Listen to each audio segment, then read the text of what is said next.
Hello friends, தேவஸ்தான YouTube சேனலுக்கு உங்களை அன்புடன் வரவேற்கிறோம். கோயில்களின் சிறப்புகளை பற்றி நம்ம பார்க்க போகிறோம். இது நம்ம ஊர் கோயில்களின் சிறப்புகள்.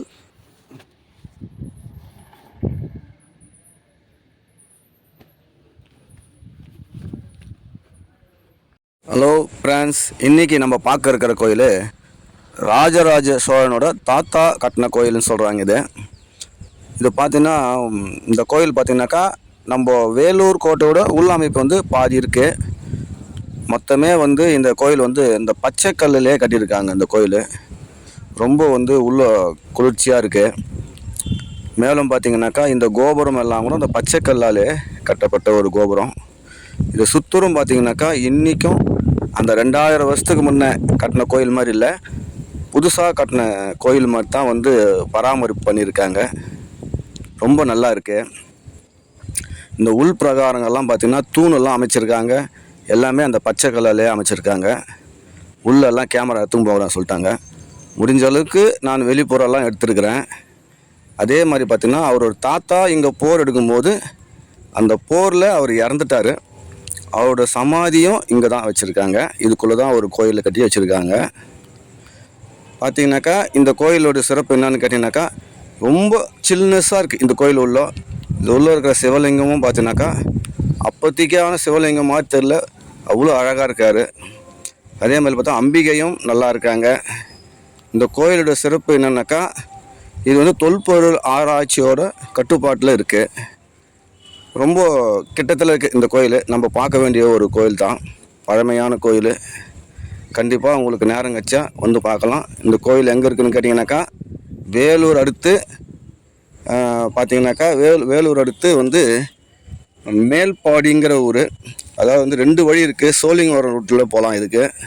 அதுக்கு அடுத்து பார்த்திங்கனாக்கா திருவள்ளத்திருந்தும் போகலாம். கிட்ட தான், ரொம்ப தொலைவிலலாம் இல்லை. உங்களுக்கு எப்போவாது சமயம் கிடைச்சா கண்டிப்பாக பாருங்கள்.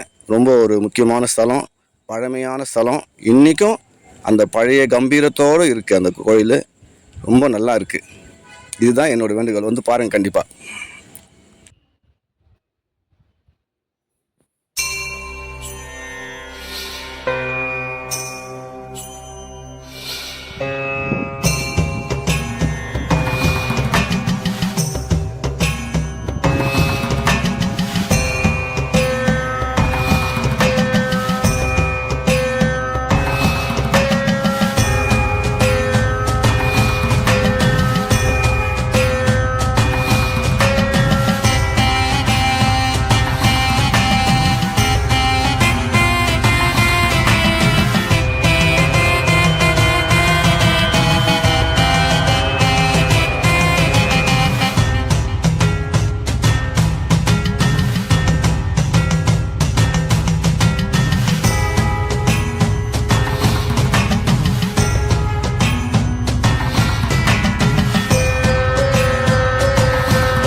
இந்த கோயிலில் இருக்கக்கூடிய அம்பிகையின் பேர் தபசு கிருதம்பால் சமோத சோமநாதீஸ்வரர் ஆலயம் அப்படின்னு இருக்குது.